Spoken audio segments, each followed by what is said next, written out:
ਅੱਛਾ ਜੀ, ਯੂਕੇ ਨੇ ਤੇ ਦੂਜੀ ਕੁਝ ਯੂਰਪੀ ਤਾਕਤਾਂ ਨੇ ਫਲਸਤੀਨ ਨੂੰ ਹੁਣ ਅਕਵਾਮ ਮੁਤਹਿਦਾ ਚ ਜਿਹੜੀ ਹੋਈ ਹੈ, ਉਹਨਾਂ ਦੀ ਮੀਟਿੰਗ ਹੋਈ ਇਜਲਾਸ ਚ, ਉਹਨਾਂ ਨੇ ਫਲਸਤੀਨ ਨੂੰ ਬਾਜ਼ਾਬਤਾ ਰਿਆਸਤ ਮੰਨ ਲਿਆ। ਇਹ ਹੁਣ 75 ਸਾਲ ਤੋਂ ਬਾਅਦ ਉਹਨਾਂ ਨੇ ਕਮੋਬੇਸ਼ 70-78 ਸਾਲ ਬਾਅਦ ਉਹਨਾਂ ਨੇ ਮੰਨਿਆ, ਤੇ ਉਹ ਵੀ 2 ਸਾਲ ਦੀ ਬਾਅਦ ਮੁਸਲਸਲ ਬੰਬਾਰੀ ਤੋਂ ਬਾਅਦ, ਮੁਸਲਸਲ ਫਾਕਾ ਕੁਸ਼ੀ, ਕਤਲੋ ਗਾਰਤ ਤੋਂ ਬਾਅਦ, ਜੈਨੋਸਾਈਡ ਤੋਂ ਬਾਅਦ, ਉਹ ਜੈਨੋਸਾਈਡ ਜਿਹੜੀ 1.5 ਸਾਲ ਦੀ ਤਹਿਕੀਕ ਤੋਂ ਬਾਅਦ ਅਕਵਾਮ ਮੁਤਹਿਦਾ ਨੇ ਮੰਨਿਆ ਕਿ ਜੈਨੋਸਾਈਡ ਹੈ, ਇਹਦੇ ਅੰਦਰ ਕਾਫੀ ਸਬੂਤ ਨੇ, ਲੇਕਿਨ ਯੂਕੇ ਅਜੇ ਵੀ ਨਹੀਂ ਮੰਨਿਆ। ਯੂਕੇ ਨੇ ਇਹ ਅਜੇ ਵੀ ਨਹੀਂ ਮੰਨਿਆ ਕਿ ਇਹ ਜੈਨੋਸਾਈਡ ਹੋ ਰਹੀ ਹੈ। ਤੇ ਐਸੇ ਤਰ੍ਹਾਂ ਕਈ ਮਮਾਲਿਕ ਨੇ, ਕਈ ਯੂਰਪ ਦੇ ਮਮਾਲਿਕ ਨੇ ਜਿਹੜੇ ਇਸਰਾਈਲ ਨੂੰ ਜਿਹੜਾ ਦੇ ਰਹੇ ਨੇ, ਪੈਸੇ ਵੀ ਦੇ ਰਹੇ ਨੇ ਉਹਨਾਂ ਨੂੰ, ਇਸਰਾਈਲ ਨੂੰ ਉਹ ਦੇ ਰਹੇ ਨੇ ਅਸਲਹਾ ਵੀ ਦੇ ਰਹੇ ਨੇ, ਤੇ ਉਹਦੇ ਬੇਸ਼ਬਿਸ਼ ਅਮਰੀਕਾ ਤੇ ਯੂਕੇ ਦੇ ਜਿਹੜੇ ਮਿਲਟਰੀ ਪਲੇਨ ਨੇ ਉਹ ਵੀ ਜਿਹੜਾ ਕਵਰ ਦੇ ਰਹੇ ਨੇ ਇਸਰਾਈਲ ਨੂੰ, ਗਜ਼ਾ ਦੇ ਉੱਤੇ ਉੱਡਦੇ ਨੇ। ਇੰਟੈਲੀਜੈਂਸ ਵੀ ਯੂਕੇ ਮੁਹੱਈਆ ਕਰ ਰਿਹਾ ਹੈ। ਤੇ ਹੁਣ ਯੂਕੇ ਨੇ ਅਸਲ ਵਿੱਚ ਤਾਂ ਇਹ ਮੰਨਿਆ, ਜਾਂ ਦੂਸਰੀ ਯੂਰਪੀਅਨ ਕੰਟਰੀਜ਼ ਨੇ, ਕੈਨੇਡਾ ਨੇ, ਆਸਟ੍ਰੇਲੀਆ ਨੇ, ਕਿਉਂਕਿ ਉਹਨਾਂ ਦੇ ਉੱਤੇ ਉਹਨਾਂ ਦੀ ਆਵਾਮ ਦਾ ਬਹੁਤ ਜ਼ਿਆਦਾ ਪ੍ਰੈਸ਼ਰ ਆ ਗਿਆ ਸੀ। ਕਿਉਂਕਿ ਹੁਣ 1950 ਵਾਲੀ, 1940 ਵਾਲੀ, 1910 ਵਾਲੀ ਤੇ ਗੱਲ ਨਹੀਂ ਹੈ ਕਿ ਜਿਹੜੀ ਕੈਮਰਾ ਤੇ ਨਹੀਂ ਆਉਂਦੀ, ਹੁਣ ਇਹ ਕੈਮਰਾ ਤੇ ਆ ਰਹੀ ਹੈ। ਜੈਨੋਸਾਈਡ, ਕਤਲੋ ਗਾਰਤ, ਬੱਚਿਆਂ ਦੇ ਨਾਲ ਕੀ ਸਲੂਕ ਹੋ ਰਿਹਾ, ਬੱਚੇ ਕਿਸ ਤਰ੍ਹਾਂ ਮਰ ਰਹੇ ਨੇ, ਬੱਚਿਆਂ ਦੇ ਕਿਸ ਤਰ੍ਹਾਂ ਹਵਾਵਾਂ ਦੇ ਅੰਦਰ ਉੱਡ ਰਹੇ ਨੇ, ਇਸ ਚੀਜ਼ ਨੂੰ ਲੈ ਕੇ ਆਵਾਮ ਨੇ ਪ੍ਰੈਸ਼ਰ ਪਾਇਆ ਹੈ। ਆਵਾਮ ਯੂਕੇ ਦੇ ਅੰਦਰ ਪਿਛਲੇ 2 ਸਾਲਾਂ ਤੋਂ ਮਸਲਸਲ ਆਵਾਮ ਇਹਤਜਾਜ ਕਰ ਰਹੀ ਹੈ ਕਿ ਯੂਕੇ ਗਵਰਨਮੈਂਟ ਕੋਈ ਐਕਸ਼ਨ ਲਵੇ। ਕਿਉਂ? ਯੂਕੇ ਗਵਰਨਮੈਂਟ ਨੇ ਆਵਾਮ ਦੇ ਮੂੰਹ ਚ ਮੂੰਗਫਲੀ ਦਾ ਦਾਣਾ ਪਾਉਣ ਲਈ ਉਹਨਾਂ ਨੇ ਹੁਣ ਮੰਨ ਲਿਆ ਕਿ ਆਜ਼ਾਦ ਰਿਆਸਤ ਸੇ ਤਸਲੀਮ ਕਰ ਲਿਆ, ਲੇਕਿਨ ਇਹਦਾ ਅਖਲਾਕੀ ਜਾਂ ਕਾਨੂੰਨੀ ਕੋਈ ਬਹੁਤ ਜ਼ਿਆਦਾ ਫਾਇਦਾ ਨਹੀਂ ਹੈ ਜਬ ਤੱਕ ਕਿ ਯੂਕੇ ਜਿਹੜੇ ਉਹਨਾਂ ਨੂੰ ਹਥਿਆਰ ਦੇ ਰਿਹਾ ਇਸਰਾਈਲ ਨੂੰ, ਜਿਹੜੀ ਉਹਦੇ ਨਾਲ ਟ੍ਰੇਡ ਕਰ ਰਿਹਾ, ਤਕਰੀਬਨ 6 ਅਰਬ ਪਾਉਂਡ ਸਾਲਾਨਾ ਦੀ ਯੂਕੇ ਤੇ ਇਸਰਾਈਲ ਦੀ ਤਜਾਰਤ ਹੈ, ਜਿਨ੍ਹਾਂ ਤੇ ਤਾਈਂ ਯੂਕੇ ਉਹਦੇ ਤੇ ਪ੍ਰੈਸ਼ਰ ਨਹੀਂ ਪਾਉਂਦਾ, ਉਹ ਟ੍ਰੇਡ ਨਹੀਂ ਰੋਕਦਾ, ਉਹ ਅਸਲਾ ਨਹੀਂ ਰੋਕਦਾ ਇਸਰਾਈਲ ਨੂੰ ਦੇਣੇ ਵਾਸਤੇ, ਆਪਣੀ ਇੰਟੈਲੀਜੈਂਸ ਨਹੀਂ ਰੋਕਦਾ, ਇਸਰਾਈਲ ਤੇ ਕੋਈ ਅਸਰ ਨਹੀਂ ਪਵੇਗਾ। ਤੇ ਇਸਰਾਈਲ ਤੇ ਬੇਸ਼ੱਕ ਥੋੜਾ ਜਿਹਾ ਇਖਲਾਕੀ ਦਬਾਅ ਪਿਆ ਹੈ, ਲੇਕਿਨ ਚੁੱਕੇ ਉਹ ਬੇਸ਼ਰਮ ਲੋਕ ਨੇ, ਬੇਸ਼ਰਮ ਗਵਰਨਮੈਂਟ ਹੈ, ਬੇਸ਼ਰਮ ਪ੍ਰਾਈਮ ਮਿਨਿਸਟਰ ਹੈ, ਉਹਨਾਂ ਨੂੰ ਕੋਈ ਖਾਸ ਫਰਕ ਨਹੀਂ ਪਿਆ, ਬਲਕਿ ਉਲਟਾ ਉਹ ਰਿੰਜ ਹੋ ਗਏ ਨੇ। ਹੁਣ ਉਹਨਾਂ ਨੇ ਕਿਹਾ, ਬੈਂਜਾਮਿਨ ਨੇਤਨਯਾਹੂ ਨੇ ਕਿਹਾ, ਮੈਂ ਤੇ ਕਦੀ ਵੀ ਨਹੀਂ ਬਣਨ ਦਿਆਂਗਾ ਆਜ਼ਾਦ ਰਿਆਸਤ ਫਲਸਤੀਨ, ਤੇ ਮੈਂ UN ਦੀ ਜਨਰਲ ਅਸੈਂਬਲੀ ਤੋਂ ਬਾਅਦ ਜਦੋਂ ਵਾਪਸ ਆਵਾਂਗਾ ਫਿਰ ਮੈਂ ਐਲਾਨ ਕਰਾਂਗਾ ਕਿ ਮੈਂ ਕੀ ਕਰਨਾ ਹੈ, ਮੇਰਾ ਅਗਲਾ ਦਾ ਅਮਲ ਕੀ ਹੈ। ਤੇ ਉਹ ਯੂਕੇ ਨੂੰ ਤੇ ਪੂਰੀ ਦੁਨੀਆ ਨੂੰ ਪਹਿਲੇ ਹੀ ਪਤਾ ਹੈ ਉਹਨੇ ਕੀ ਕਰਨਾ ਹੈ। ਉਹਨੇ ਜਿਹੜਾ ਵੈਸਟ ਬੈਂਕ ਦਾ ਏਰੀਆ ਹੈ ਉਹ ਇਸਰਾਈਲ ਦੇ ਅੰਦਰ ਹੋਰ ਜ਼ਮ ਕਰ ਲੈਣਾ ਹੈ। ਬਹਿਰਲ ਦੁਨੀਆ ਵੇਖ ਰਹੀ ਹੈ, ਲੇਕਿਨ ਦੁਨੀਆ ਦੀ ਗਵਰਨਮੈਂਟਾਂ ਨੂੰ ਸ਼ਰਮ ਨਹੀਂ ਆਈ, ਹਯਾ ਨਹੀਂ ਆਈ, ਉਹਨਾਂ ਨੇ ਇਸਰਾਈਲ ਤੇ ਕੋਈ ਪਾਬੰਦੀ ਨਹੀਂ ਲਾਈ। 2 ਸਾਲ ਦੀ ਮੁਸਲਸਲ ਬੰਬਾਰੀ, ਜ਼ੁਲਮੋ ਸਤਮ ਤੋਂ ਬਾਅਦ ਈਵਨ ਕਈ ਯੂਕੇ ਦੇ ਡਾਕਟਰ ਨੇ ਜਿਨ੍ਹਾਂ ਨੇ ਫਲਸਤੀਨ ਦੇ ਅੰਦਰ, ਗਜ਼ਾ ਦੇ ਅੰਦਰ ਖਿਦਮਾਤ ਸਰ ਅੰਜਾਮ ਦਿੱਤੀਆਂ ਨੇ, ਤੇ ਉਹਨਾਂ ਨੇ ਗਵਾਹੀਆਂ ਦਿੱਤੀਆਂ ਨੇ ਕਿ ਇਸਰਾਈਲੀ ਜਿਹੜੇ ਸਨਾਈਪਰ ਨੇ ਉਹਨਾਂ ਨੇ ਬੱਚਿਆਂ ਦੇ ਸਿਰਾਂ ਦੇ ਵਿੱਚ ਗੋਲੀਆਂ ਮਾਰੀਆਂ ਨੇ, ਛੋਟੇ ਛੋਟੇ ਬੱਚੇ। ਇਹਦਾ ਕੋਈ ਜਵਾਜ਼ ਨਹੀਂ ਹੈ, ਇਹਦੀ ਕੋਈ ਵਜ੍ਹਾ ਨਹੀਂ ਹੈ, ਬਸ ਉਹਨਾਂ ਨੇ ਫਨ ਲਈ, ਉਹਨਾਂ ਨੇ ਪ੍ਰੈਸ਼ਰ ਪਾਣੇ ਲਈ, ਉਹਨਾਂ ਨੇ ਕਿਉਂਕਿ ਕਤਲੇਆਮ ਕਰ ਰਹੇ ਨੇ। ਜੈਨੋਸਾਈਡ ਦਾ ਮਤਲਬ ਹੁੰਦਾ ਹੈ ਕਿ ਨਸਲ ਕਸ਼ੀ, ਕਿਸੇ ਕੌਮ, ਕਿਸੇ ਫਿਰਕੇ, ਕਿਸੇ ਮਜ਼ਹਬ ਦੇ ਤੁਸੀਂ ਜਿਹੜਾ ਨਾ ਪੂਰੀ ਆਬਾਦੀ ਖਤਮ ਕਰਨੇ ਤੋਂ ਤੁਲੇ ਹੋ, ਉਹਦੀ ਨਸਲਾਂ ਖਤਮ ਕਰਨੇ ਤੋਂ ਤੁਲੇ ਹੋਏ, ਇਹਨੂੰ ਕਹਿੰਦੇ ਜੈਨੋਸਾਈਡ।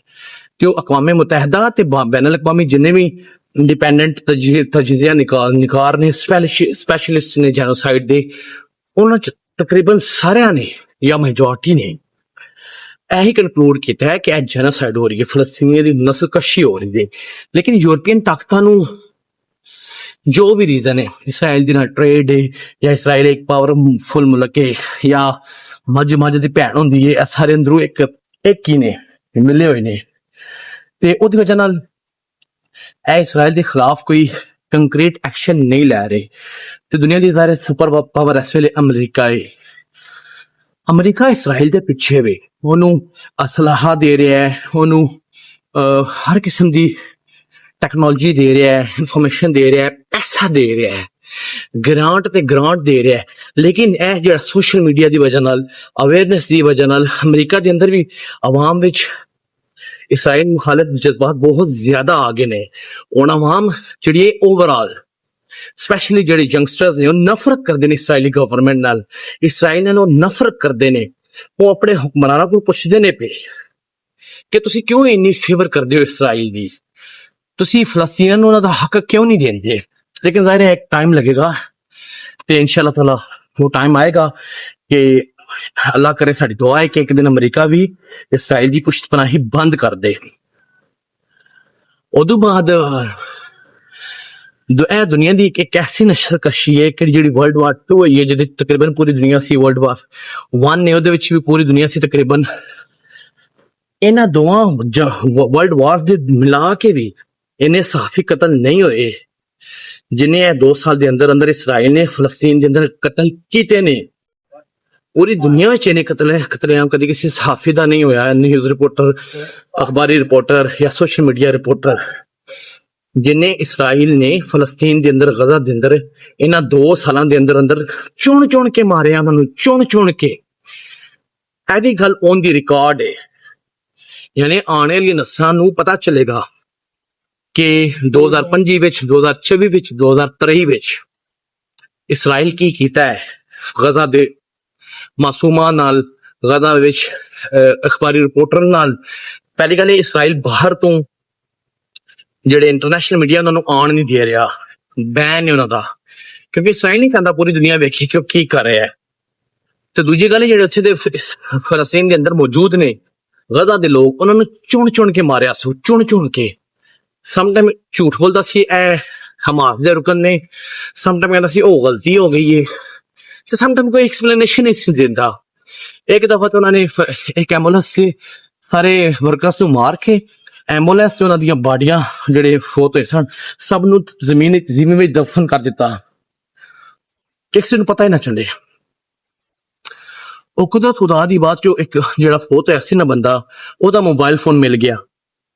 ਹੁਣ ਉਸ ਮੋੜੇ ਨੇ ਨਾ ਮਰਨੇ ਤੋਂ ਪਹਿਲੇ ਸਾਡੀ ਰਿਕਾਰਡਿੰਗ ਕਰ ਲਈ। ਉਹ ਜਦੋਂ ਰਿਕਾਰਡਿੰਗ ਦੁਨੀਆ ਨੇ ਵੇਖੀ ਤੇ ਦੁਨੀਆ ਨੂੰ ਪਤਾ ਚੱਲ ਗਿਆ ਕਿ ਇਸਰਾਈਲ ਨੇ ਇਹ ਕਿੱਡਾ ਵੱਡਾ ਜੁਰਮ ਕੀਤਾ ਹੈ। ਲੇਕਿਨ ਇੰਨੀ ਬੇਸ਼ਰਮ ਗਵਰਨਮੈਂਟ ਹੈ, ਰਿਆਸਤ ਹੈ, ਕਿ ਇਹਨਾਂ ਨੇ ਤਾਂ ਵੀ ਉਹਦੇ ਉੱਤੇ ਵੀ ਕੋਈ ਲੇਪਾ ਪੋਚੀ ਕਰ ਦਿੱਤੀ, ਕੋਈ ਪੈਂਚਰ ਲਾਉਣ ਦੀ ਕੋਸ਼ਿਸ਼ ਕੀਤੀ। ਇੰਜ ਹੋ ਗਿਆ ਜਿਸਿਆ ਕਰਾਂਗੇ, ਤਹਿਕੀਕ ਕਰਾਂਗੇ, ਕੋਈ ਤਹਿਕੀਕ ਨਹੀਂ ਹੋਈ, ਕੁਝ ਵੀ ਨਹੀਂ ਹੋਇਆ, ਕਿਸੇ ਨੂੰ ਸਜ਼ਾ ਨਹੀਂ ਮਿਲੀ, ਨਾ ਮਿਲੇਗੀ।